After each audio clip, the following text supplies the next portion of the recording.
Medina Sharma পেজে like comment. नबी सारी दुनिया का है वो दुलारा नबी। আল্লাহর বান্দা মনে রাখো, প্রিয় নবী মুহাম্মদুর রাসূলুল্লাহ সাল্লাল্লাহু আলাইহি ওয়াসাল্লাম তার উপরে একটা দুটো তিনটি দিন নয়, টানা 22 বছর ধরে আল্লাহ পাকের কোরআন শরীফ তার উপরে নাযিল হলো। আমার আল্লাহ পাকের ফেরেশতা জিবরিল আমিন আলাইহিস সালাম রাসূলুল্লাহর সামনে আল্লাহর কোরআন তেলাওয়াত করে যেতেন। নবী আমার তেলাওয়াত শোনার সঙ্গে সঙ্গে মুখস্থ করে নিতেন।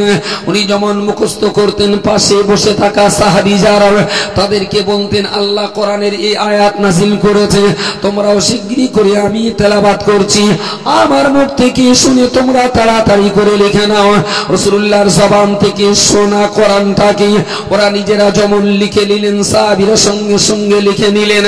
কোরআনের ওই টুকরাগুলো মদিনা শরীফে বিশেষ কোনো ঘরে এক জায়গায় সংরক্ষণের ব্যবস্থা ছিল না, যে যার মতন ঘরেতে সংরক্ষণ করতেন। সাহাবীগণ সময় মতো মুখস্থ করতেন। নবীর মুখ থেকে শোনা কোরআন শরীফকে যে যার মতন পাথরে লিখলেন, কেউ বা মরা পশুর চামড়ার উপরে লিখে রাখলেন, কেউ বা ঘরের চৌকাটায় লিখলেন, কেউ বা জানালার পাল্লায় লিখে রাখলেন, কেউ বা পাথরের টুকরার উপরে লিখে নিলেন।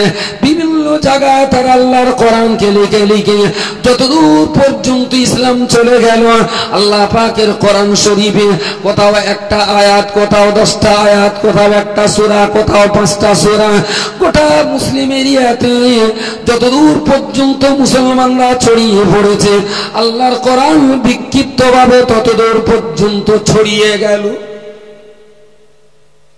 এই ছড়িয়ে ছিটিয়ে থাকা অবস্থাতেই রাসূল চলে গেলেন। নবী পৃথিবীতে বেঁচে থাকাকালীন কোরআন শরীফ বই আকারে রূপ দেওয়া হয়নি, সুযোগ ছিল না, প্রয়োজন মনে হয়নি সাহাবীদের। কারণ কোরআনে যখন যেটা প্রশ্ন এসেছে নবীকে জিজ্ঞেস করা হয়েছে, নবী জবাব দিয়েছেন। বিশেষ কোনো প্রয়োজন হয়নি যে গোটা কোরআন শরীফকে এক জায়গায় নিতে হবে। আমাদের সমাজের ধারণা আছে অনেকেই মনে করে যে কোরআন বোধহয় ফেরেশতা জিবরাইল সেই লোভে মাহফুজ থেকে একটা বই পাঁজা করে বুকি করে এনে পৃথিবীতে এসে মুহাম্মাদের হাতে তুলে বললাইলা ও মুহাম্মদ আল্লাহর কোরআন, ফুল্ল আর মূল্য। কোরআন বলে এইভাবে আসেনি। টানা 22 বছর ধরে, কখনো দিনে 10 বার, কখনো 6 মাসে একবার, কখন যে আসবে বলে কই আসবে না। ফেরেশতা জিবরাইল এলেন, নবীকে সালাম করলেন, শুনিয়ে দিলেন কোরআনের আয়াত। এটাই হলো নাজিল। আমরা যেটা বলি নাজিল হওয়া, এইটাই হলো কোরআন নাজিল হওয়া। নবী মুখস্থ করলেন, সাহাবীদের বললেন লেখো, সাহাবীরা লিখে নিলেন। লেখাগুলো চতুর্দিকে ছড়িয়ে গেল। এই কোরআনের আয়াত চারিদিকে ছড়িয়ে ছিটিয়ে থাকা অবস্থাতেই রাসূলুল্লাহর সময় শেষ হয়ে গেল, তিনি দুনিয়া ছেড়ে কবরে চলে গেলেন। এই যে কোরআন শরীফ এক জায়গায় করার প্রয়োজন সর্বপ্রথম অনুভব করলেন সিদ্দিক আকবর হযরতে আবু বকর রাদিয়াল্লাহু আনহু। বলুন সকলে সুবহানাল্লাহ, সুবহানাল্লাহ। এই জন্য যখন বিভিন্ন রাজ্য জয় হতে রাখলো এবং ওখানকার একজন হাকিম, এখানকার একজন কাজী, ওখানকার একজন বিচারক, এই বিভিন্ন রাজ্য যখন মুসলমানদের করায়ত্ত হতে শুরু হলো, ওখানকার বিচারকরা বললেন বিচার করব কি দিয়ে যদি হাতে কোরআন শরীফ না থাকে। হযরত আবু বকর বললেন এ তো সাংঘাতিক কথা, যদি কোরআন তার হাতে না থাকে তাহলে বিচার করবে কি দিয়ে। প্রয়োজন মনে হলো তাহলে কোরআন শরীফটা এক জায়গায় করতে হবে।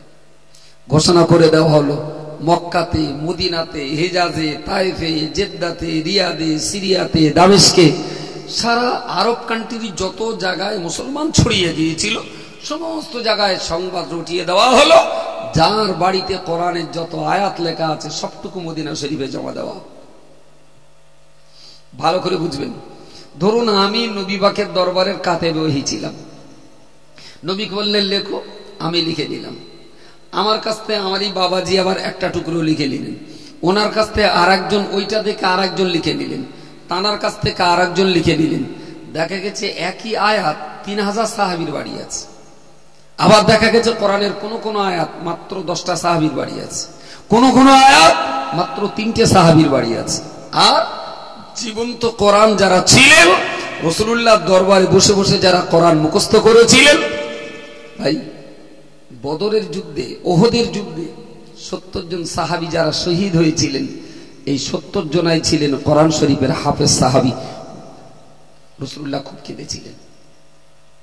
70 জন সঙ্গী মরেছে, সেটা যত না কষ্টের, তার চাইতে বড় কষ্ট হলো এরা সবাই কোরআনের হাফেজ ছিলেন। এমনই সন্দেহ দেখা দিল যে রাসূলুল্লাহর অবর্তমানে কোরআন শরীফটা পৃথিবী থেকে মুছে যায় কিনা। কারণ যারা কোরআনকে মুখস্থ নিয়ে জীবন্ত কোরআন হিসাবে বিচরণ করতেন, এই রকম জীবন্ত কোরআন হিসাবে 70 জনের মতন হাফেজ কোরআন সাহাবী তারা ওহদের যুদ্ধে শহীদ হলেন। সাহাবীদের ভিতরে আতঙ্ক সৃষ্টি হলো, আতঙ্ক, সর্বনাশ। হ্যাঁ, আমাদের কোরআন শোনার ইচ্ছা থাকলে অমুকের কাছে শুনতাম, অমুকের কাছে শুনতাম, অমুকের কাছে শুনতাম, এরা তো সবাই মরে গেছে। হাতে গুনে দেখা গেল গোটা 5 সাহাবী তখন কোরআন মুখস্থ আছে, আর কারো নেই। এটা গেল একটা দিক। ওহদের যুদ্ধ হচ্ছে তো 3য় হিজরিতে, সেখান থেকে নিয়ে 10ম হিজরি পর্যন্ত এখনো কোরআনের আয়াত তো অনেক বাকি। সে হাফেজরা যা হাফেজ ছিলেন তাদের ভিতরে তো সম্পূর্ণ কোরআন ছিল না, কারণ তখনও পর্যন্ত পুরো কোরআন তো নাজিল হয়নি। এখনো তো সামনে বাকি আছে 6.5 বছর। এ কোরআন শরীফ তো ওই সাহাবীদের ভিতরে ছিল, আবার যাদের ছিল তারাও তো চলে গেলেন, ওহদ প্রান্তরে শহীদ হলেন। সঙ্গে সঙ্গে গোটা মদিনা জুড়ে চাপ সৃষ্টি করা হলো, যাদের ব্রেন ভালো আছে ইমিডিয়েট রাসূলুল্লাহর কাছে বসে বসে পূর্ণ কোরআন তারা মুখস্থ করুক। নতুন উদ্যমে কয়েকজন সাহাবী বসে রাসূলুল্লাহর কাছে বসে শুনে শুনে শুনে শুনে কোরআন শরীফটা মুখস্থ করে নিলেন। তৎকালীন যুগের কোন সাহাবী পূর্ণাঙ্গ কোরআনের হাফেজ খুব রেয়ার। রাসূলুল্লাহ একদিন খোঁজ করলেন, বোধহয় 7 জন কি 10 জনের একটা সংখ্যা পাওয়া গেল। টোটাল মুসলিম সমাজের ভিতরে 7 থেকে 10 জন সাহাবী পাওয়া গেল যারা সম্পূর্ণ কোরআন শরীফ যাদের ব্রেনে মুখস্থ করে ফেলেছেন। বলুন সকলে সুবহানাল্লাহ। হাফেজের সংখ্যা আরো কিছু বেশি ছিল, কিন্তু সর্বশেষ যে কটা আয়াত নাজিল হয়েছে, যে কজন হাফেজ ছিল ওরা আবার বাইরে ব্যবসা করতে গিয়েছিল, গরিব মানুষ না কাটলি তো খাওয়া হবে না। মদিনাতে যে কজন ছিল শেষ আয়াতগুলো আবার তারা কজন পেল। আমি বলছি পূর্ণাঙ্গ কোরআন শরীফ। এই চকডাস্টার না হলে বোঝানো বিপদ খুব। এই সাহাবীরা যা কোরআন পূর্ণাঙ্গ কোরআন মুখস্থ করেছেন এগুলো সবটুকু সাহাবীরা যারা মুখস্থ করেছিলেন, আল্লাহর কসম তারা আমাদের দেশের হাফেজ সাহেবের মতো রেল কাঠের উপরে কোরআন শরীফ খুলে দিয়ে হেলে দুলে সুবহানাল্লাযী আসরা বিআবদিহি সুবহানাল্লাযী আসরা বিআবদিহি সুবহানাল্লাযী আসরা বিআবদিহি লাইলাম মিনাল মাসজিদিল হারাম সুবহানাল্লাযী আসরা বিআবদিহি লাইলাম মিনাল মাসজিদিল হারাম। হেফজখানার মাদ্রাসাগুলোতে যে দেখবেন জোড়া রেল কাঠের উপরে কোরআন শরীফটা রেখে দিয়ে দুলে দুলে বারবার পড়ছেন। এটা কি বেদাত নয়? একটু কথা বলবেন। ইতিকাফ করছেন কেন? কোরআন শরীফ সামনে খুলে লেহেল কাঠ রেখে দিয়ে এই কোরআন মুখস্থ করতে বসা, এটা কি বেদাত নয়? খোঁজ নিয়ে দেখ, তোর বাবা যদি কোরআন পড়ে তো সেটাও বেদাত পড়ে, তোর মা যদি কোরআন পড়ে তো সেটাও বেদাত করে, তুই যদি প্রেসে ছাপা কোরআন পড়িস তো সেটাও বেদাত করিস। এতে যা যায় না। কোন মানুষ মারা গেছেন, 1000 বার সূরা ইখলাস পরে হাত তুলে দোয়া করা হবে, চিটকুরি মারা হচ্ছে, মরার পরে আবার কুলখানি কমরে বেঁচে। শালা হারামি জাত তো নারীর হাদিসে বেশ খুলে দেখ। চালাকি মারার জায়গা পাও না, কুলখানি কমনে পাওয়া গেছে। মানুষ মরে গিয়ে গরু হয়, যে মরা গরু ঘাস খায় না, ওরাও মরে গেছে ঘাস খাবে না। তোর বাপের এরকম নদীর চরে ফেলে দিস, যে মানুষ মরে গেছে যখন গরু হয়ে গেছে কবর দিয়ে জায়গা নষ্ট করে লাভ নেই, নদীর চরে পুঁতে এবার ট্যাংরা মাছে খোরাক করুক। লজ্জা করে না? আর এরা এখন বড় বড় মুহাদ্দিস 2-3 পৃষ্ঠা করে একটু কোন রকমের পড়তে নে শিখে বাংলা একটা বুখারী শরীফ নে, যা চটাং করে যা হাদিস ছটকাবে না, দেখলি মনে হয় ওর স্কুলে ভর্তি হয়। ঘুরিয়ে জিজ্ঞেস করলি ডানাত বাঁত উত্তর দিতে পারবে না। আশ্চর্য, সমাজটাকে ধোঁকা দেওয়ার একটা মারাত্মক রকমের চক্রান্ত। একটু জবানটা সামলে কথা বলুন। যদি বেদাত কাজ না করা হয়, পৃথিবী থেকে কোরআন তো তুলেই দিতে হবে। প্রেসে ছাপা কোরআন, এটাও তো বেদাত আছে। এ যুগের কলমে লেখা কোরআন, এটাও তো বেদাত আছে। সেই বেদাত আমরাও পড়েছি, আমার শ্রোতারাও পড়ছেন, সবাই মিলে করছি। বেদাত নবীর জমানায় ছিল না বলেই যখন করা যাবে না, তাহলে তুলে দাও দেখি হাফেজ সাহেব তৈরি হয় কি করে। তখনকার দিনে তো কোরআন মুখস্থ হতো শুনে শুনে, এখন আর শুনে শুনে দূরে একটা মুখস্থ হয়। যে কটা ওই চোখে দেখতে পাই না কানা, একটা দা কানা আছে, আল্লাহ রহমে ওর সরস্বতী খুব ভালো, শুনে শুনে শুনে শুনে পুরো কোরআন মুখস্থ করতে পারে। কিন্তু এই কানা হাফেজটা শুনবে যার কাছ থেকে, সে তো আবার চোখলা, এই কোরআন শরীফ পড়ে তোরে পড়াচ্ছে। এর পড়াটা যদি বেদাত হয়, তো শোনাটা তো ডবল বেদাত। খুব দুঃখজনক কথা বলছি। প্রিয় নবী মুহাম্মদুর রাসূলুল্লাহ সাল্লাল্লাহু আলাইহি ওয়াসাল্লাম বিক্ষিপ্ত অবস্থায়, কোরআন থাকা অবস্থাতে দুনিয়া ছেড়ে তিনি কবরে চলে গেলেন। ওই রকম অবস্থাতে আবু বকর যখন মুসলিম জাহানের খেলাফতের পদে বসলেন, বিভিন্ন রাজ্য যখন জয়লাভ করা হলো, এখানকার গভর্নর একজন, ওখানকার গভর্নর একজন, বিভিন্ন রাজ্যের গভর্নর আলাদা আলাদা তৈরি করে দেওয়া হলো। ওখানকার গভর্নরদের বলা হলো আল্লাহর কোরআন অনুযায়ী বিচার করা হবে। খবরদার খবরদার, রাজ্য পরিচালনার কোন সিদ্ধান্ত আল্লাহর কোরআনের বাইরে যেন ফয়সালা না করা হয়। গভর্নরের পক্ষ থেকে সংবাদ পৌঁছে দেওয়া হলো, ইয়া আমিরুল মুমিনিন খলিফাতুল মুসলিমিন আবু বকর রাদিয়াল্লাহু আনহু, সত্যি তো আল্লাহর কোরআন দিয়ে বিচার করব, কিন্তু পূর্ণাঙ্গ কোরআন যদি আমরা না পাই, তাহলে তো বিচার করা আমাদের ভুল হয়ে যাবে। হযরত আবু বকর রাদিয়াল্লাহু আনহু তখন তিনি প্রয়োজন মনে করলেন, মুসলমানরা যে বিরাট এরিয়া যারা তারা ছড়িয়ে পড়েছিল, সমস্ত এরিয়াতে সংবাদ দিয়ে দেওয়া হলো, যার বাড়িতে কোরআনের আয়াত লেখা, আপনার পাথর কিংবা গাছের কাঠ, গাছের পাতা কিংবা চামড়া, যারা যেখানেই থাক না কেন, কোরআনের আয়াত লেখা সমস্ত নুসখাগুলোকে মদিনাতে জমা দিয়ে দাও। সব নুসখাগুলো মদিনাতে জমা দিতে বলা হলো। গভর্নর বললেন, এখন আমি আপাতত বিচার করব কি করে? তাহলে একজন হাফেজ সাহেব আছেন, এনাকে নিয়ে যান। যখন যেটা প্রশ্ন মনে হয় যে বিচার করার জন্য কোন আয়াতটা দরকার, এই হাফেজ সাহেবকে জিজ্ঞেস করবেন, ইনি বলে দেবে। রাজ্যপালগুলোকে বিচার করার জন্য একটা একটা জ্যান্ত কোরআন দেওয়া হলো। তারা হলেন হাফেজ কোরআন সাহাবী, বলুন সকলে সুবহানাল্লাহ। কিন্তু সংশয়তে একটা ইউরি করা মরে গেলি তারপর কি হবে? কোরআন তো ইমিডিয়েট এক জায়গায় করতেই হবে। শুরু হলো কোরআন এক জায়গায় করবার জেহাদ।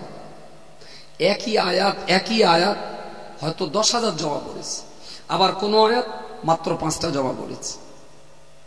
সারা দেশময় কোরআনের আয়াত লেখা যত নুসখা ছিল, সবগুলো মদিনা শরীফে হযরত আবু বকর সিদ্দিক রাদিয়াল্লাহু আনহুর দরবারে জমা দেওয়া হলো। বিরাট বড় বড় গোডাউন তৈরি করা হলো কোরআনের আয়াত রাখার জন্য। কেউ হয়তো একটা বিরাট বড় পাথর মাথায় করে আনছে, কি ব্যাপার বলে, এতে একটা কোরআনের আয়াত লেখা আছে।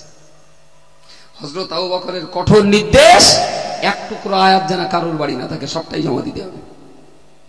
জমা দেওয়া হলো সবটা। এবারে সাহাবীদেরকে বলা হলো, এই আয়াতগুলো একই আয়াত খুঁজে বেছে আলাদা করো। মোটামুটি কোরআন শরীফের আয়াত মানে বাক্য আর কি, 6,666টা বাক্য। সাহাবীদেরকে বলা হলো, এই সমস্ত টুকরোগুলোকে 6,666টা ভাগে ভাগ করো। তার মানে একই আয়াত কত জায়গায় আছে, একই আয়াত কত জায়গায় রয়েছে, সেগুলো সব এক জায়গায় ভাগ করো। হ্যালো,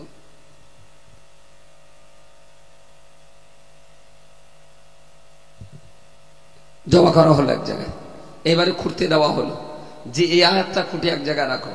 এক আয়াত খুঁজে আর এক জায়গায় রাখা হলো, আর একটা আয়াত খুঁজে এক জায়গায় রাখা হলো। দেখা গেল কোনো জায়গায় বিরাট বড় টাল হয়ে গেছে, কোনো জায়গায় 3-4টে একই আয়াত।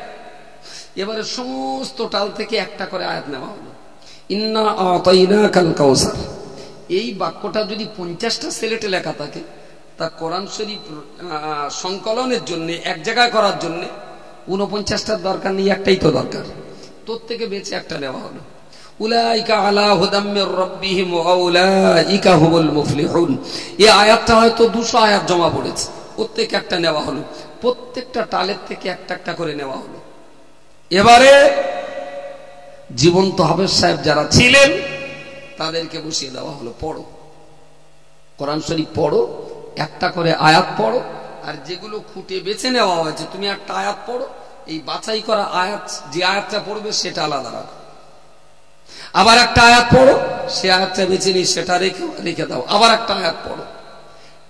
প্রথমত লক্ষ লক্ষ টুকরোর ভেতর থেকে ঠিক এক এক আয়াতগুলো ভাগ করে নেওয়া, তারপরে প্রত্যেকটা ভাগের থেকে একটা করে নেওয়া, তারপরে একজন হাফেজ সাহাবীকে দেখে একটা করে আয়াত পড়বে, এই আয়াতের টুকরোটা আর এক পাশে রেখে দেওয়া, আর একটা পড়বে সেটা নিয়ে আর এক পাশে রেখে দেওয়া।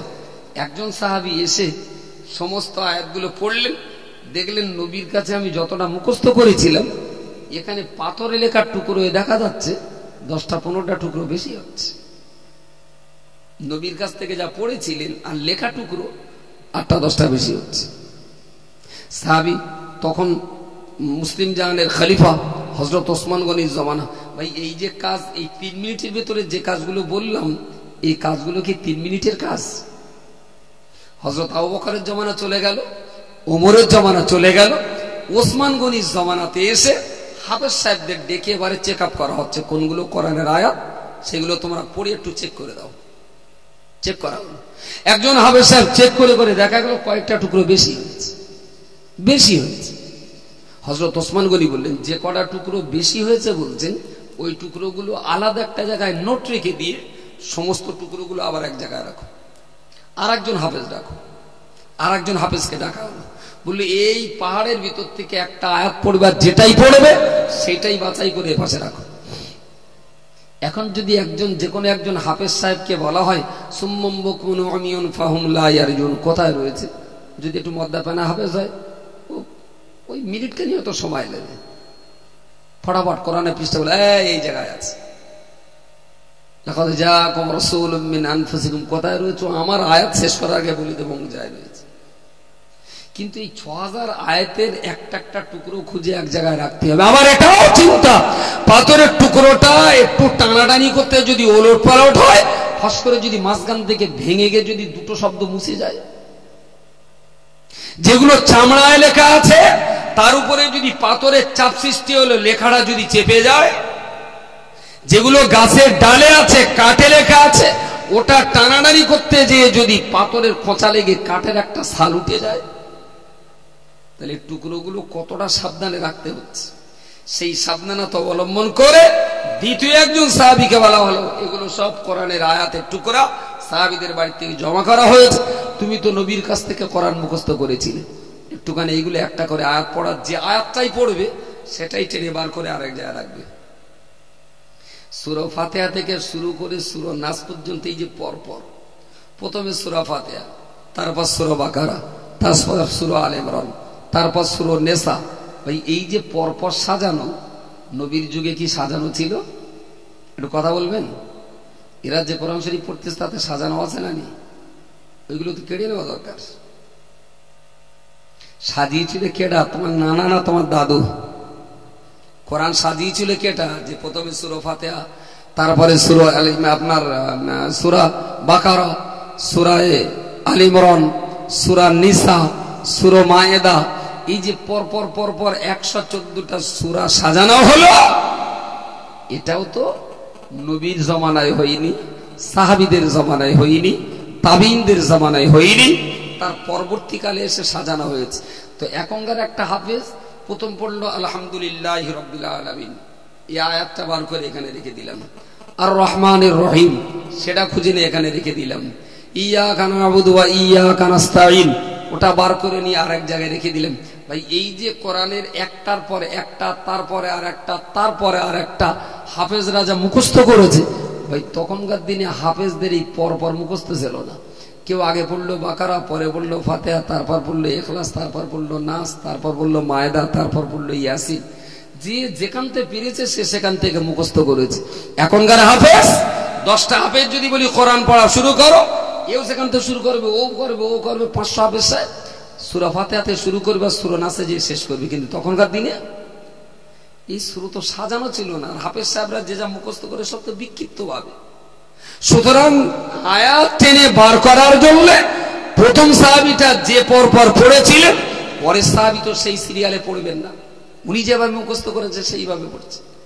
খুঁটি খুঁটি একটা করে পড়ছেন, আয়াতটা নিয়ে রাখছেন, আবার যে আয়াতটা পড়লেন সেটা নিয়ে রাখছেন, আবার একটা পড়ছেন সেটা নিয়ে রাখছেন, রেখে রেখে রেখে রেখে সর্বশেষ উনিও বিচার করে বললেন, আমি নবীর কাছে বসে যতটা মুখস্থ করেছিলাম সে মুখস্থ করা আয়াতগুলো এর থেকে বার করে নিয়েছে, কিন্তু এর পরেও দেখছি 10টা-15টা টুকরো বেশি হচ্ছে। জোরে সোরে বলুন সুবহানাল্লাহ। হযরত ওসমান গনি বললেন, প্রথম সাহাবী যে কটা টুকরো বেশি বলেছিলেন, দ্বিতীয় সাহাবী কি ঠিক সেই কটা বলেছেন, অন্য কিছু বলেছে? বললেন না, প্রথম হাফেজ সাহেব এসে যে কটা টুকরো বাড়তি বলেছেন, দ্বিতীয় হাফেজ সাহেব ঠিক সেই কটা টুকরোই বাড়তি আখ্যা দিয়েছেন। জোরে বলুন সুবহানাল্লাহ সুবহানাল্লাহ। ফের সে আয়াতগুলো আবার এক জায়গায় মিছিয়ে দেওয়া হলো। ওসমান বললেন, আরেকজন সাহাবী ডাকো, আরেকজন হাফেজ ডাকো। তৃতীয়, চতুর্থ, পঞ্চম, ষষ্ঠ, সপ্তম 7-8 বার করে 7-8 জন হাফেজকে চেক করে করে দেখা গেল প্রত্যেকটা হাফেজ সাহেব সেই যে কটা আয়াত প্রথমেই বাড়তে বলেছিলেন, প্রত্যেকটা হাফেজ সাহেব সেই কটা আয়াতই বার বার বার বার বাড়তি বলে গেলেন। বলুন সকলে সুবহানাল্লাহ। হযরত ওসমান গনি বললেন, এই আয়াতের টুকরোগুলো আল্লাহ আসমান থেকে নাজিল করেনি ইহুদি আর খ্রিস্টানের বাচ্চারা কোরআনের ভেজাল ঢুকিয়ে দেওয়ার জন্য, ওরা নিজেরা নিজেদের মতো করে লিখে কোরআনের ভিতরে ভেজাল ঢুকিয়েছে। কিছু মাথায় যাচ্ছে? হযরত ওসমান গনির সুদক্ষ বুদ্ধি আর হিকমতের বিনিময়ে বেঈমান বিশ্বাসঘাতক কাফেরদের ষড়যন্ত্র সেদিন ধরা পড়েছিল। ইহুদি নাসারাদের ঢোকানোর অপচেষ্টার কোরআনের সেই আয়াতগুলো হাফেজ সাহেবরা ধরে ফেললেন। হযরত ওসমান গনি মদিনাতুল মুনাওয়ারার সামনে আগুন জ্বালিয়ে সেই আয়াতগুলোকে তিনি পুড়িয়ে সারখার করে দিলেন, পাথরের লেখাগুলো ভেঙে চুরমার করে দিলেন, চামড়া কাঠ আর কাপড়ে বা আপনার গাছের পাতায় যেগুলো ছিল সেগুলোকে আগুন ধরিয়ে দিলেন। কোরআন শরীফ এবার মোটামুটি এক জায়গায় হলো, ওইটা দেখে দেখে এবারে লেখা শুরু হলো প্রথম চামড়ার পৃষ্ঠার উপরে। তা প্রথমে যে কোরআন শরীফটা পৃথিবীর ইতিহাসে এট ফার্স্ট লেখা হলো, সে কোরআন শরীফের চেহারা হলো বিরাট বড়, 45 কেজির মতো ওজন হবে এখনকার বাজারে। বিরাট বড় একটা কিতাব, চামড়ার পৃষ্ঠা মানে কি? এখনকার পৃষ্ঠা তো রসুনির খোলাবে না। কোরআন শরীফ 400 টাকা দামের কোরআন শরীফ এত বড় হবে, 200 টাকার কোরআন শরীফ এত বড় হবে, তো পৃষ্ঠা একটু মোটা। 70 টাকার কোরআন শরীফ এত বড় হবে, 22 টাকার কোরআন শরীফ পকেট সাইজ হবে, 10 টাকার কোরআন শরীফ হাতের একটা মাদ্দির ভেতর থাকবে, ছোট্ট একটা। এই দেখেন ছোট ছোট ওই সাদা সাদার উপর বাক্স মানে এরকম একটা ঝোলে না অনেক রাতে, ওতে যেটা আছে ও বলো পুরো কোরআন শরীফ। আমি খুলে দেখিছি, ওই যে অক্ষর মোটা মোটা হয় কি বলে ওর, আতস কাঁচ, আতস কাঁচ দিয়ে আমি ধরে ধরে দেখেছি আয়াতগুলো পুরোপুরি পড়া যায়। পুরো কোরআন শরীফ ছোট্ট তাবিজের ভেতরে, যদিও সেটা ছাপা, কিন্তু এই তাবিজের ভিতরে কোরআন শরীফটা আনার জন্য গত 1300 বছর ধরে কোরআনের পিছনে যে সাহাবীগণ মেহনত করে গেছেন, এই সাহাবীরা যদি তাবিইনরা, তাবে তাবিইনরা, ইমাম আর মুস্তাহিদিনগণ এরা যদি কোরআনের পিছনে মেহনত না করে যেতেন, তুমি আজকে যে কোরআনটা হাতে করে নিয়ে মদ্দালি ফলাচ্ছ, তোমার হাত পর্যন্ত কোরআন তোলার জন্যই তো লক্ষ লক্ষ মানুষের অবদান রয়েছে। তুমি কোন লজ্জায় বললে যে কোনো মানুষের মানা যাবে না নবী ছাড়া? তাহলে এই কোরআনটা বাদ দিয়ে তোর মদিনার কবর থেকে নবী ডেকে তুলে নবীর কাছ থেকে কোরআন নিতে হবে, কারণ তুই কোরআন নিচ্ছিস তো তোর মার কাছ থেকে।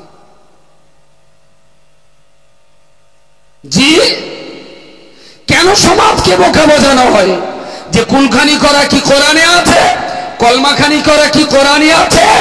টিটকারি করতে জায়গা লাগে না?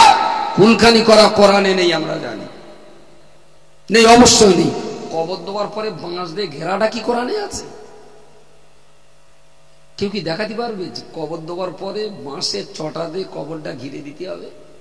কোরআনে উনি হাদিস নেই। ঘোড়ার ডিম কেন থাকবে? আসলে তো মক্কায় বাঁশই নেই। কি বলিস বোঝা যায়নি? মক্কায় বাঁশ থাকতে হবে, তারপর তো বেড়ার বসে। আমাদের দেশে কবর বাঁশ দিয়ে ঘেরা হয়? একটু কথা বলবেন? কেন ঘেরা হয়?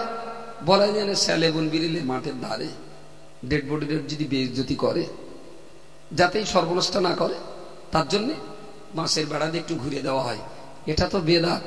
ভাই এই বেদাত কাজটা করছেন তো নবীর একটা হাদিসকে বারণ করার জন্য। নবী বলেছেন তোমরা কবরগুলোকে বেইজ্জতির হাত থেকে হেফাজত করবে। জোরে সোরে বলুন সুবহানাল্লাহ। কিন্তু বাঁশ দিয়ে ঘিরতে হবে, বাঁশ দিয়ে ঘেরাটা বেদাত। এটা আমি জানি, যেহেতু নবীর জমানায় কবর বাঁশ দিয়ে ঘেরা হতো না, কিন্তু রাসূল বলেছেন কবরের লাশগুলোরে, মৃত মানুষদের দেহগুলোরে বেইজ্জতির হাত থেকে তোমরা রক্ষা করবে। নবীর ওই হাদিসটা মানতে যেয়ে বাঁশ দিয়ে যদি একটু ঘিরে ডেড বডিটা শ্যালার মাদরের হাত থেকে যদি বাঁচাবার চেষ্টা করি, এতে কি গুনাহ হবে? তুমি অমনি বলে দিলে বেদাত। বেদাত তো আমিও জানি তো বেদাত, কারণ মক্কা শরীফে বাঁশ ছিল না। অবশ্যই তো তুমি যা জামাটা গায়ে দিচ্ছ মেশিনে সেলাই করা, নবী তো জীবনে মেশিনে সেলাই করা জামা গায়ে দেয়নি। নবীর জীবনে জামা গায়ে দিয়েছিলেন হাতে সেলাই করা, পায়জামা পরেছিলেন হাতে সেলাই করা, টুপি মাথায় দিয়েছিলেন হাতে সেলাই করা। রাসূলুল্লাহর জমানায় তো মেশিনে সেলাই ছিল না। যেই বলবে যে বেদাত, ও টুপিটা খুলুন যেটা মেশিনে সেলাই, বেদাত, খুলে ফেলো। বললো জামা, আমি বললাম ওটাও খোলো, মেশিনে সেলাই আছে, বেদাত, খুলে ফেলো। গেঞ্জি, আমি বলবো মেশিনে সেলাই আছে, খুলে ফেলো। বললো পায়জামাটা, আমি বলবো ওতেও মেশিনে সেলাই আছে, খুলে ফেলো। বললো আন্ডার প্যান্টটা, আন্ডার প্যান্টে হাত সেলাই না মেশিন সেলাই? শালা পুরো আন্ডার প্যান্ট খুলে নে, জন্মদিনের পোশাক পরিয়ে ছেড়ে দিতে হবে। যা বাড়ি যা। তুই বেদাতের ফতোয়া দিতে এসেছিস, বেদাত করবি তার মানে? বোকা পাড়ায় টাকা ভাঙাতি পয়সা লাগে না, না? বারণ করছি, বেদাত করা ছাড়া কোনো উপায় নেই, কোনো উপায় নেই। বলবেন কারণ নবীকে এইটাকে জাহান্নামী বলে জানাচ্ছে না, মোটেই না। ইসলামের সেই সমস্ত নতুন সৃষ্টি যেগুলো ইসলামকে ক্ষতি করছে, রাসূল বলেছেন এই কাজ কখনো তোমরা করবে না, কখনোই তোমরা করবে না। এখন উপায় কি? আমাদের উপরে হজ ফরজ করা হলো, অথচ রাসূলুল্লাহ মদিনা থেকে হজ করতে মক্কা এসেছিলেন উটের পিঠে। তাহলে হজ যদি নবীর মতো করে করতেই হয়, তাহলে তো উটের পিঠে উঠতে হবে। কিন্তু আমাদের দেশে যদি কেউ উটের পিঠে উঠে হজ করতে যায়, উটও পাবে না আর হজও করতে হবে না। আমরা যে প্লেনে উঠে প্লেন উঠছে, এটা বেদাত। বিশ্বাস করুন এটা বেদাত, কারণ প্লেনে নবী চড়েন, এটা বেদাত আছে। এই বেদাতটা করছি কেন না, কোরআনের ওই আয়াতটা মানতে যেয়ে বাধ্য হয়ে এই বেদাতটা করছি। তাই আমি বললেন কি করে যে বেদাত কাজটা করলে গুনাহ হবে? প্রিয় নবী মুহাম্মদুর রাসূলুল্লাহ সাল্লাল্লাহু আলাইহি ওয়াসাল্লাম কোরআন শরীফের আয়াত উল্লেখ করে তিনি সাহাবীদেরকে বললেন, হে আমার প্রিয় সাহাবী, রব্বানা গফির লানা যুনুবানা ওয়া লিইখওয়ানিনা আল্লাযীনা সাবাকুনা বিল ঈমান। তোমরা অবশ্যই করে বলে রাখো, আল্লাহ পাক তোমাদের জন্য বলেছেন রব্বানা গফির লানা, হে আল্লাহ, আল্লাহ পাক আপনাদেরকে শিখিয়ে দিয়েছেন, আল্লাহ আমাদেরকে শিখিয়ে দিয়েছেন। রাসূলুল্লাহ আমাদেরকে আল্লাহর বাণী বুঝিয়ে বললেন, হে পৃথিবীর আদম সন্তান, আল্লাহ আপনাদেরকে শিখিয়ে দিয়েছেন। আল্লাহ সেখানেও ভুলিনি, আল্লাহর কাছে দুহাত তুলে মোনাজাত করে বলবেন, রব্বানা গফির লানা, হে আল্লাহ আপনি আমাদেরকে ক্ষমা করে দিন, ওয়া লিইখওয়ানিনাল্লাযীনা সাবাকুনা বিল ঈমান।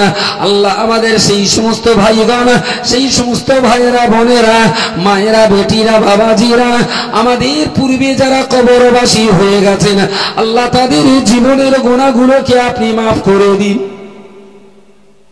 আল্লাহ আমাদেরকে বলছেন, আরে জীবন্ত মানুষ তোমরা বেঁচে আছো যারা, তোমরা আমার কাছে দোয়া করবে, রব্বানা গফির লানা ওয়া লিইখওয়ানিনাল্লাযীনা সাবাকুনা বিল ঈমান। আল্লাহ তুমি আমাদেরকে ক্ষমা করে দাও, আমাদের আত্মীয় স্বজন, বাপ মা, ভাই বোন, চাচা চাচি, নানা নানি যারা কবরে গেছে, আল্লাহ তুমি তাদেরকেও ক্ষমা করে দাও। এটা তো কোরআনের আয়াত নাকি? হাফেজ সাহেব কেউ নি সামনে এই করছি, তোর কা কোরআন শরীফ এটা নি আছে? জোরে বল আছে? পরে ওটা জিজ্ঞেস করে নেবেন, ভয় তো মনে তো জোরে বলে না। তাহলে কোরআনেই যখন আল্লাহ বলছেন, বান্দা তোমাদের মরা মানুষগুলোর জন্য তোমরা আমার কাছে ক্ষমা চাবে, রব্বানা গফির লানা, আল্লাহ আমাদেরকে ক্ষমা করুন, ওয়ালিইখওয়ানিনা, আমাদের ভাইদেরকে ক্ষমা করুন, আল্লাযীনা সাবাকুনা বিল ঈমান, আল্লাহ যারা ইতিপূর্বে ঈমানের সাথে মারা গেছে তুমি তাদেরকে ক্ষমা করো আল্লাহ। তাহলে মরা মানুষদের জন্য আল্লাহর কাছে ক্ষমা চাওয়াটা, এটা আমাদেরকে শিখিয়েছেন কে? একটু জোরে বলবেন। আল্লাহ শিখিয়েছেন। আল্লাহ বলেছেন তোমরা তোমাদের মরা ভাইদের জন্য আমার কাছে ক্ষমা চাও।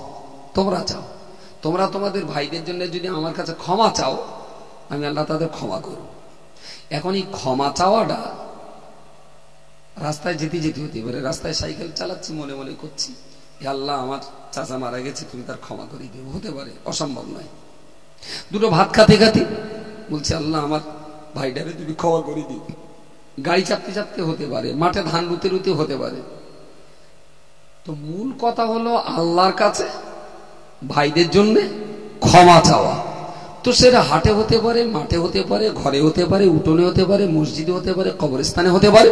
যে কোনো একটা পাক পবিত্র হালাতে আল্লাহর কাছে আমার মৃত ভাইদের জন্য আমরা ক্ষমা চাইতে পারি। মূলত ক্ষমা চাওয়াটা এটা আল্লাহর বিধান। মরা মানুষের জন্য ক্ষমা চাওয়া এটা আল্লাহর পরামর্শ, তিনি আমাদেরকে পরামর্শ দিয়েছেন, ওদের জন্য তোমরা ক্ষমা চাও। যুগের পরিবর্তে হতে হতে হতে হতে হয়েছে কি না, আমি একা যে ক্ষমা চাবো, কিন্তু আমার ভাই যে মরেছে সে হলো সাইকেল চোর, আর আমি যে ভাইয়ের জন্য ক্ষমা চাবো আমি হলো মোটর সাইকেল চোর। কি বলিস বোঝা যায়নি? থানায় যদি সাইকেল চোর ধরা পড়ে আর ওই ছাড়াবার জন্য যদি মোটর সাইকেল চোর ছাড়াতে যায়, পুলিশ যদি চিনতে পারে যে গতদিনে বাগজোলা থেকে যে বাইকটা চুরি হয়েছিল এখনো কেস রয়েছে, আর তোর নাম কি? তাহলে আমার নাম গফুর। গফুর মানে তোর বাপের নাম? তাহলে ওবায়দুল্লাহ। তোর বাড়ি হায়দারপুর? তাহলে বলে এই হারাহারাবি, তোরে তো অনেকদিন খুঁজে বেড়াচ্ছি। বাগজোলা একটা বাইক চুরি, তাতে তো রেড লিস্টে তোর নাম রয়েছে। তাহলে স্যার স্যার হ্যাঁ আপনি ঠিকই রয়েছে স্যার, আমি উপজেছি, এখন তুমি আমার ধরবা? সুতরাং যার নামে মোটর সাইকেল চুরির কেস, সে যদি থানায় গিয়ে সাইকেল চুরির আসামি ছাড়াতে যায়, থানা কি ওর কথা নেবে বলে মনে হয়? বরঞ্চ সাইকেল চোর যেখানে রয়েছে তাছাড়া আরো একটা কিরিল ভেতরে দেবে। তাই সাইকেল চোর ছেড়ে দেবে কখন দেবে?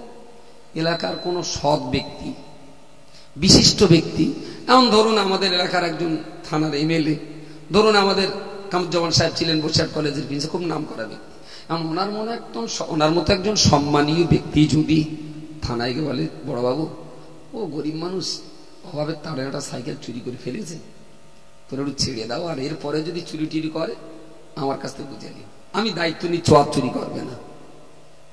এরকম ভালো মানুষের কথায় অনেক সময় দুটো চারটে ছোটখাটো চোর ছাড় পায় না থানায়। পুলিশ শুধু মুখ পানে তাকিয়ে সম্মানের চোখে ছেড়ে দেয়। ওরে ধরে দু চারটে জুতোর বাড়ি টাড়ি দিয়ে, শয়তান তোর এই ছেড়ে এলে যাচ্ছে, এরপরে যদি করিস তাহলে বলে আমি হাত ছাড়াতে যাব না, মেরে ধরে বাড়ি এনে কাজ কামে লাগিয়ে দেয়। ভালো মানুষের সুপারিশে খুচরো পাপি দু চারটে মুক্তি পায়। ভাই আমি কি বলতে পারি যে আমার আব্বা মারা গেছে, আমার ভাই মারা গেছে, তাদের জন্য আল্লাহর কাছে ক্ষমা করছে, আল্লাহ তুমি আমার ভাই মুফতি আব্দুল কাইম সাহেবকে ক্ষমা করো, তিনি কি অন্যায় করেছে? আমি মনে মনে বলছি আল্লাহ তিনি তো অন্যায় বিশেষ করতে দেখিনি, তো বড্ড বেশি মেজাজ ছিল, কবে কার উপরে কি রাজবাস করিয়েছে, পাপ টাপ যদি হয়ে থাকে আল্লাহ তুমি ক্ষমা করে দিও। আল্লাহ বললো মাতি তুই ক্ষমা চাচ্ছিস, তোর অবস্থাটা কি? আল্লাহ আল্লাহ আমি একটু বিড়ি খাই আর একটু গাঁজা টাজা খাই। গাঁজা করে সুপারিশে ওই আগের ওই খুচরো পাপের আসামিরা ছাড় পাবে বলে মনে হয়? সমাজের মানুষ দেখলো বাপ মরেছে, দাদা মরেছে, তাদের জন্য যে খোদার কাছে ক্ষমা চাবো, কিন্তু বাপ আর দাদা হলো সাইকেল চোর আর আমি তো রকেট চোর, আমার সুপারিশে বাপ দাদারা ছাড়া নাও পেতে পারে। গ্রামের 5টা হাজি সাহেব, 2টো মাওলানা সাহেব, 10টা নামাজি, 2টো ফকির মিসকিন, ওদেরকে ডাকলাম, কি ব্যাপার? বললো দেখ আমি তো এক মহাপাপী, আমার আব্বা মার জন্য আমিও কাঁদবো, আর সেই সাথে সাথে তোরাও যদি একটু আমার সুরে সুর মিলিয়ে আল্লাহর কাছে বলিস, বোধহয় আমার বাপটা নাজাত পাবে, বোধহয় আমার ভাইটা রেহাই পাবে, তা তোরা একটু আয়, একসঙ্গে মিলে একটু আল্লাহর কাছে কাঁদি, আল্লাহ যেন আমার ভাইটারে জাহান্নাম থেকে বাঁচায়। গ্রামের লোকগুলো যাবো, তো সবাই এসো। তবে কার বসে থেকে কি করবি? আল্লাহর কাছে তো ক্ষমা তো চাবো, তা ক্ষমা চাওয়ার আগে নে সবাই মিলে একটু আল্লাহরে ডাকি, এটা তো খুব স্বাভাবিক। বাপ ছেলেরে বলল কচি এক গ্লাস পানি আনো, ছেলে ঘুরিয়ে বলল আব্বা কলে রয়েছে একটু টেনে খালি ভালো হতো না। ওর বাপ তো মুখ পেনে তাকিয়ে অবাক হয়ে বলে কি জিনিস জন্ম দিল, এখন যদি বলে টেনে পানি খাতি তাহলে এরা যে বড় হয়ে আমার ভাত দেবে তা তো সম্ভব না। তা খুব মেজাজটা গরম করে এক গ্লাস পানি টেনেই খেলো। পানি খেতে খেতে খাওয়া শেষ, ছেলে এসে বললো আব্বা 10টা টাকা দাও দিন একটা তেরঙ্গা কিনবো। বাপ দেবী বলে মনে হয়? এর কথা বোঝা যায়নি? কখনোই না।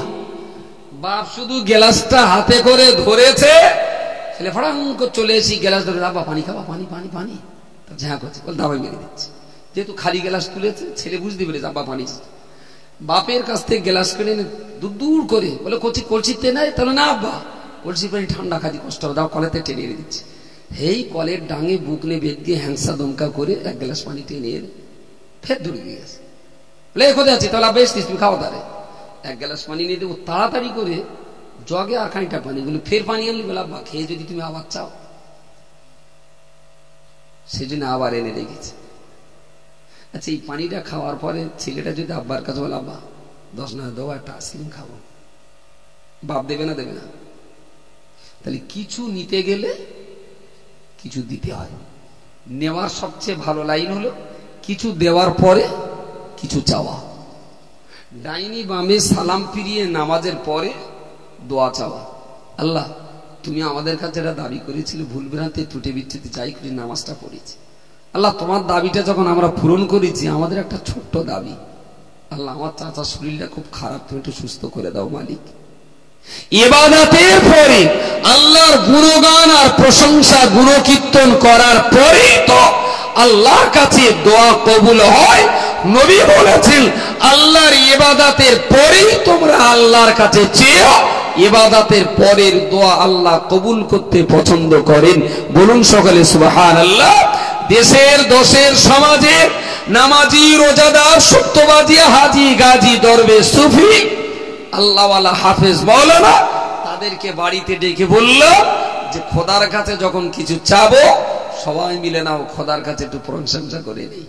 তুমি একটু দুপারা কোরআন শরীফ পড়ো, তুমি একটু কলমা শরীফ পড়ো, তুমি একটু সূরা ইখলাস পড়ো, সবাই মিলে একটু আল্লাহর গুণগান করো। তা সবাই আল্লাহর গুণগান করছে।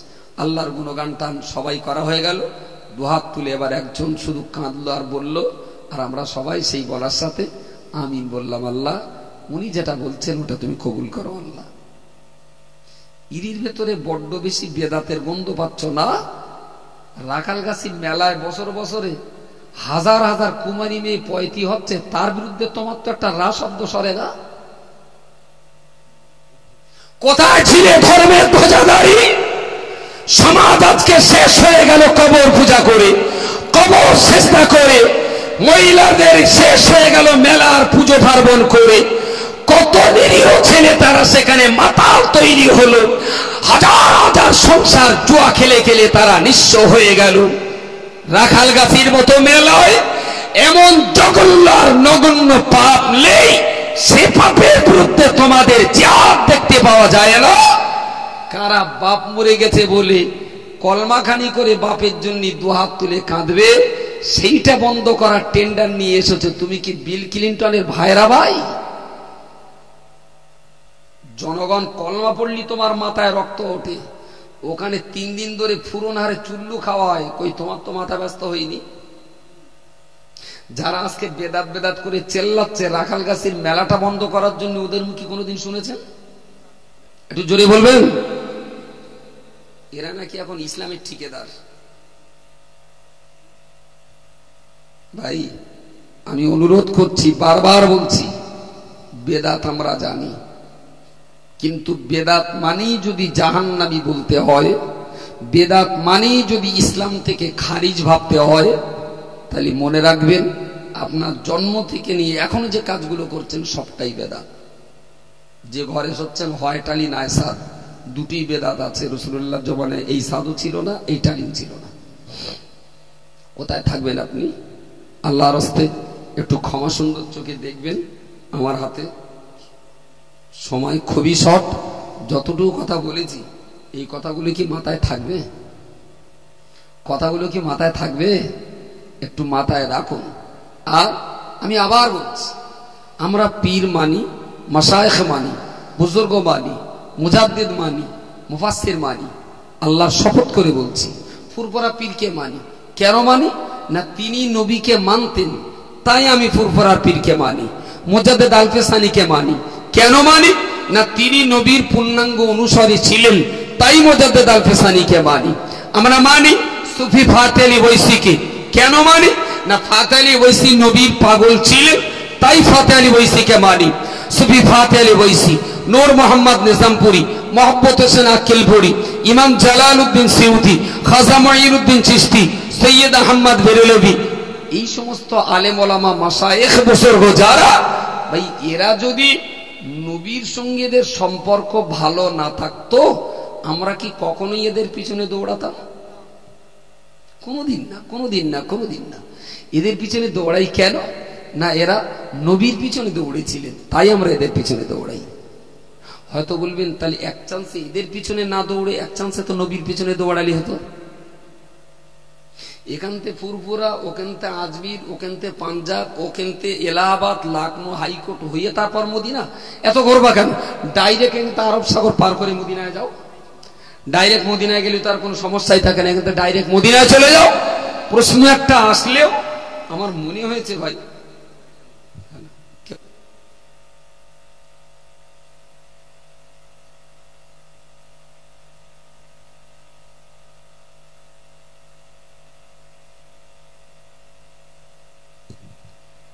যে কথা বলছিলাম, হ্যাঁ যদি কারোর ক্ষমতা থাকে ডাইরেক্ট মদিনায়, যে ডাইরেক্ট মদিনা ধরার যদি কারোর ক্ষমতা থাকে, আলহামদুলিল্লাহ সে যাক। আমি খুব খোলা কথা বলছি, আলহামদুলিল্লাহ। ভাই যিনি পরের বক্তা আছেন একটু মেহরবানি করে আসেন। তো যদি কারোর ক্ষমতা থাকে ডাইরেক্ট মদিনায় যাওয়ার, নবীকে ধরার, আমার দিক দিয়ে কোনো দ্বিমত নেই, আলহামদুলিল্লাহ তিনি যাক। কিন্তু আমি যদি জিজ্ঞেস করি, তুমি যে বাংলা বুখারীটা নিয়ে জনগণকে ভুল বোঝাচ্ছ, নবী কি হাদিসগুলো বাংলায় বলেছিলেন না উর্দুতে বলেছিলেন? একটু কথা বলবেন। নবীর মুখের কথাগুলো কোন ভাষায় ছিল? এরা কোন ভাষায় শোনাচ্ছে? কেন শোনাচ্ছেন? আমরা তো বেদাত করি না।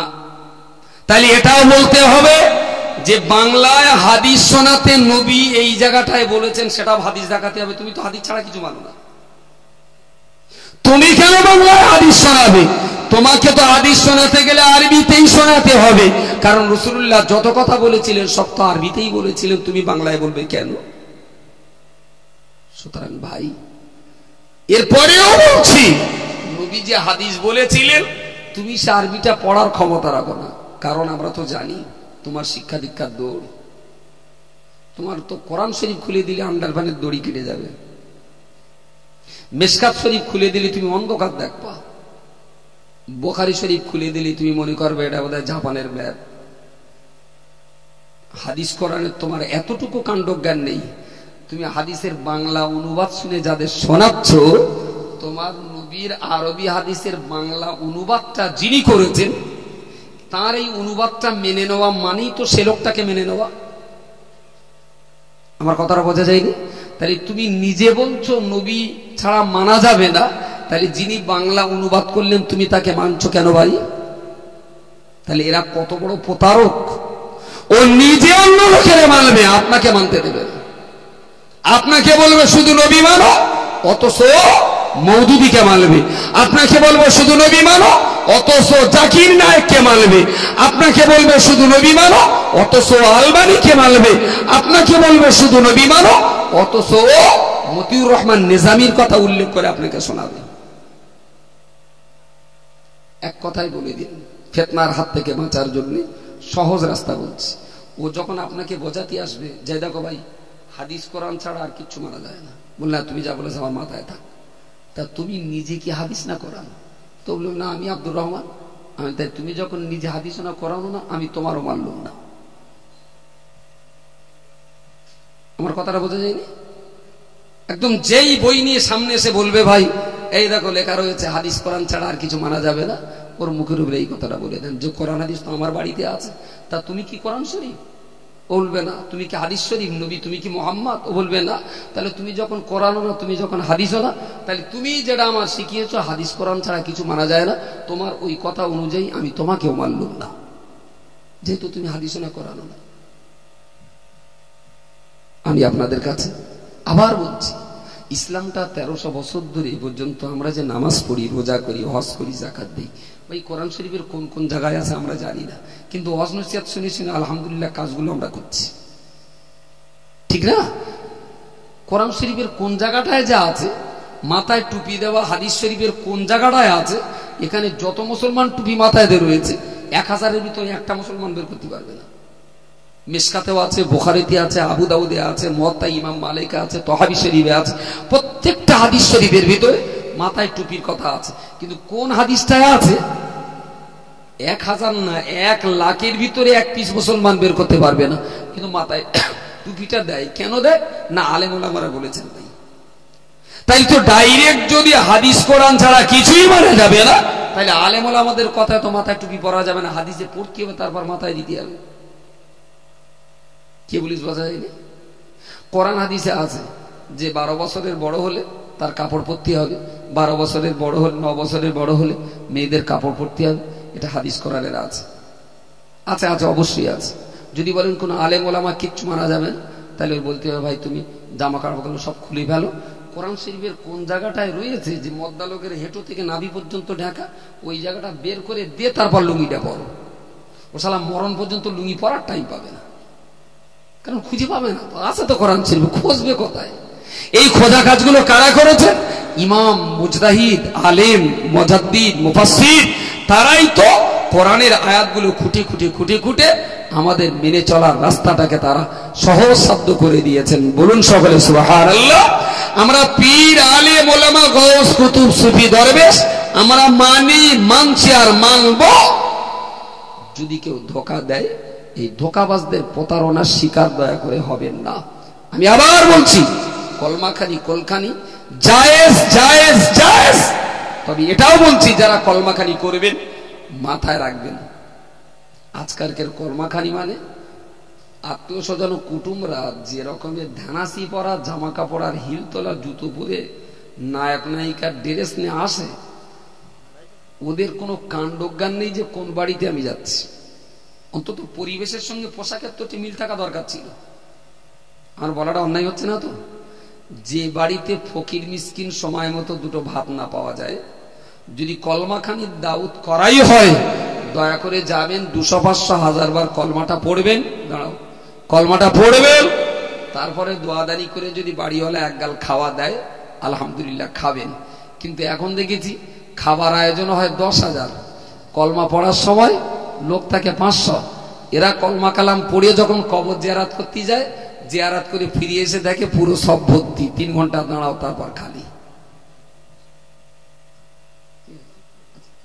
না না বসো, তুই বসো, না থাকো না, বস। তো আমার কথা হলো ভাই, যদি কলমাখানি করতেই হয় কলমাখানির পবিত্রতা বজায় রাখুন। গিয়ে কলমা পড়বে না, স্যুট কোট প্যান্ট নেকটাই মেরে সব যাবে আড়িটির সময় যেন হালখাতা করতে, যে উদ্দেশ্য দাউদ দিলে সারা কবরটাও ছিল না। তুই কি চুলকুনিতে কি চিসর বাড়ি? এরও তো লজ্জা লাগা দরকার ছিল যে কলমাখানির দাওয়াত দিলে এসে প্যান্টের পকেটে হাত দিয়ে বুনিদি গাইগুলোর মতন খেয়েই বাড়ি গেল, ওর কবরটাও জিয়ারাত করলো না, খাওয়াটাকে ঠিক খেয়েছেন? যদি কলমাখানির দাওয়াত হয় যে কলমা পড়বেন, কোরআন পড়বেন, কবর জিয়ারাত করবেন, আলহামদুলিল্লাহ, নুন দেখে আর ফ্যান দেখে এক গাল খান, কোনো দুঃখ নেই। কিন্তু দেখেছি 10,000-এর আয়োজন, কলমা পড়ার সময় 500, বাকি 9,500 দেখলি মনে হবে হালখাতা করতে। আমি এগুলোর পক্ষপাতী না। নাম্বার 2, এসে বললো ভাই আমার বাড়িতে একটু যেতে হবে বেলা 10-এ। কেন? তাহলে আব্বার কলমাখানি। কি ব্যাপার? তাহলে এরকম একটু কলমাখানি না করলে হবে না। কলমাখানি না করলেও তো হতো, তো করা ফরজ হয়ে যাবে না। এমনি মানসার বাচ্চা হাফেজ সাহেব দেখে একটু কোরআন তেলাওয়াত করে আপনি একটু আব্বার মাথার কাছে দাঁড়িয়ে একটু কাঁদা কাটা করেন, আব্বার কাছে দোয়া করেন, ওতেও তো হবে। তাহলে না ভাই গ্রামের লোক যা বলা বলি করতেছে, একসাথে খাওয়া না দিলে বোধহয় হবে না, গ্রামের লোক সব বলতেছে, জোর বাপটা মরে গেল তো একসাথে ভাতও দিলে না, মান ইজ্জতের তাল। আমি বলি ভাই তুই বাড়ি যা, কর্মাখানিটা নিয়ে কিচ্ছু করতে হবে না, ভাত রেঁধে সকাল থেকে সন্ধ্যে পর্যন্ত খাদ দিকে যা। তাহলে কেন? আমি বলি তোর নিয়ত ঠিক হয়নি, তোর নিয়ত হয়েছে মান বাঁচানোর জন্য। এই কলমাখানিতে তুই যদি 2 কোটি টাকা খরচ করিস 1.5 পয়সা সওয়াব হবে না। আমার কথাটা বোঝা যায়নি? এখন যদি 100 কলমাখানি হয় তা 98টা কলমাখানি ছেলে পিলে মান বাঁচানোর তাগিদি করে, মান বাঁচানোর তাগিদে। যে বাপ এত কিছু রেখে গেছে, কলমাখানি না করলে সমাজের লোক কি বলবানি, দে দুম দাঁড়াক্য করে 3টে এড়ে গরু আর 4টে বনি দিয়ে গাই গরু জবাই করতে পেরিয়ে দে, হয়ে গেল। এই তো গাই গরু আর কি, এতে কোনো স্বভাব হবে না। পবিত্রতা, স্বচ্ছতা, খাঁটি নিয়ত বজায় রেখে গরিব ফকির মিসকিন এতিম অসহায় তাদেরকে নিয়ে কলমা কোরআন তেলাওয়াত করিয়ে একগাল আদর যত্ন করে খাওয়া দিয়ে আব্বা আম্মার জন্য 2 হাত তুলে কাঁদুন। নিশ্চয়ই আল্লাহর দরবারে এ দুয়ার বিনিময়ে আপনার মৃত আব্বা আম্মা কবর আযাব থেকে আল্লাহ ইচ্ছা করলে নিষ্কৃতি দিতে পারেন। ওয়া আখিরু দাওয়ানা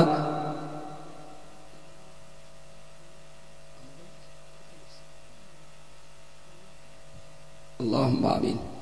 ربنا ظلمنا أنفسنا وإن لم تغفر لنا وترحمنا لنكونن من الخاسرين। রব্বুল আলামিন, আমরা যারা এখানে বসেছি আপনার কোরআন আর আপনার নবীর হাদিস বুঝতে, পিরানে তরিকত বুজুর্গানে দিন আলেম ওলামা গাউস কুতুব সুফি দরবেশদের দেখে যাওয়া কোরআন হাদিস ভিত্তিক এই তরিকা আল্লাহ মরণ পর্যন্ত এই পথের উপরে আমাদেরকে ইস্তেকামাত রাখুন। রব্বুল আলামিন, আল্লাহ ফিতনা ফাসাদের এই চরম মুহূর্তে আমাদেরকে আল্লাহ সমস্ত রকম পাপের কাছ থেকে আমাদেরকে হেফাজত করুন। খাস করে আপনার কাছে আরজু আল্লাহ, এতদ অঞ্চলে পাপের বিরাট বড় এক আড্ডাখানা রাখালগাছির মেলা, আল্লাহ মুসলমানদের অন্তরে আপনি একটু বুঝদান করুন, এদের অন্তরে একটু ইমানি জাজবা নসিব করুন। আল্লাহ এদেরকে ইসলামটাকে খুব সরল অন্তকরণে বোঝবার তৌফিক দিন। আল্লাহ এই পাপের আড্ডাখানাটা যাতে মুসলমানরা নিজেরাই বয়কট করে সেই রকম মন মানসিকতা আপনি তৈরি করে দিন। আল্লাহ আমাদের ভাই বোন মায়েরা বোনেরা যারা এই পাপের কাজে নিজেদের ঈমান আমলকে নষ্ট করছে, আল্লাহ আপনি তাদেরকে হেফাজত করুন। আল্লাহ আপনি আমাদের সবাইকে হেফাজত করুন। খাস করে আপনার কাছে আরজু আল্লাহ, আমাদের এক সন্তান অত্যন্ত অসুস্থতাজনিত কারণে, রোগজনিত কারণে অসুস্থ হয়ে পড়ে কষ্ট পাচ্ছে। আল্লাহ তার আব্বা মা বিরাট বড় আশা করে এখানে দোয়া চাওয়ার জন্য পাঠিয়েছেন। আমরা সম্মিলিতভাবে এতটা মানুষ আপনার কাছে ফরিয়াদ করছি, আল্লাহ আপনি শেফাই কুল্লিয়া নসিব করুন। আল্লাহ আপনি দয়া করে সুস্থতা দান করুন। আল্লাহ এই নিষ্পাপ বেগনা মাসুম বাচ্চাটার রোগ যন্ত্রণার হাত থেকে আপনি নিষ্কৃতি দান করুন।